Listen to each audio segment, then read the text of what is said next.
Chers amis Shalom, comme chaque semaine, cette semaine aussi, Be'ezrat Hashem, nous allons apprendre des paroles de Rabbi Avraham Saba dans son livre Tzror Hamor sur la Torah. Le Rav demande une question qui est très importante. Comment se fait-il que le peuple d'Israël a trouvé grâce aux yeux des Égyptiens? De quoi on parle? On sait que dans la paracha de Bo, à la fin de cette paracha, le peuple d'Israël va sortir d'Égypte. Mais ils ne vont pas sortir les mains vides. Ils vont pouvoir venir voir les Égyptiens et leur demander de l'argent, des bijoux. De quoi on parle encore plus exactement?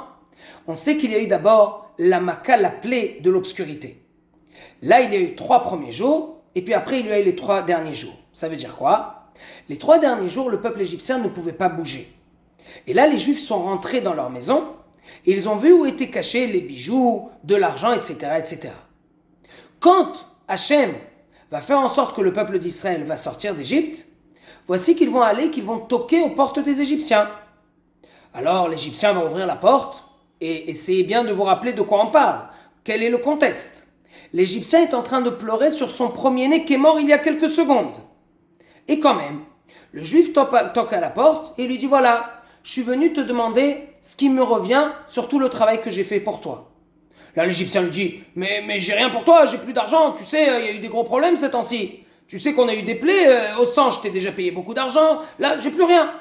Alors le Juif va lui dire, attends, tu te rappelles, il y a une armoire dans la chambre à droite, l'armoire derrière, tu cherches bien, ici à gauche, ici à droite, il y a là-bas 3 diamants, il y a là-bas ci, il y a là-bas ça. Et là, qu'est-ce qu'il devrait faire l'Égyptien?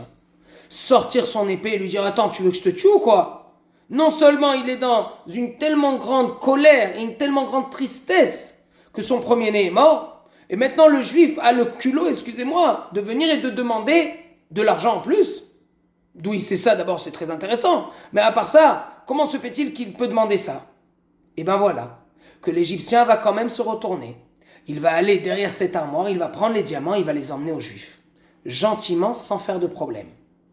Rabbi Avraham Saba demande, mais comment ça se fait? C'est peut-être le plus grand miracle de la paracha. Changer la vie d'un être humain, c'est vraiment quelque chose de fort.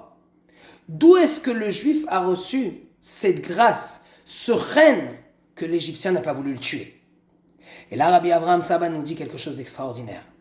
Regardez en fait les 2 versets, il y en a un à côté de l'autre. Il est écrit d'un côté que le peuple d'Israël a fait ce que Hachem lui a demandé avec joie. Ils ont préparé ces fameuses matzot, ils les ont mis sur leur dos comme on connaît la chanson qui est très connue, et ils sont partis avec joie chez l'Égyptien.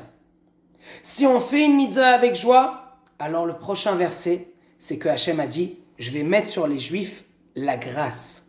L'Égyptien va le regarder, il est très énervé contre lui, et quand même, il va lui donner ses diamants. En d'autres mots, ça veut dire quoi? Si on fait les mitzvot avec joie, avec simcha, non d'un côté avec une habitude qui est mauvaise, non aussi avec de l'énervement, j'en ai marre, je dois mettre encore les tefilines ce matin. Si on les fait avec joie, on peut recevoir la grâce aux yeux de notre patron, de notre femme, de nos enfants, de nos amis. C'est pas mal, ça vaut le coup quand même. Donc allons-y. Apprenons de ce Rabbi Avraham Saba, un grand chidouche. C'était un très très grand kabbaliste. Il sait un petit peu ce qu'il dit. Apprenons que lorsqu'on va faire les mitzvot avec simcha, avec joie, on n'a que à gagner à cela. Que des bonnes choses et que des bonnes nouvelles.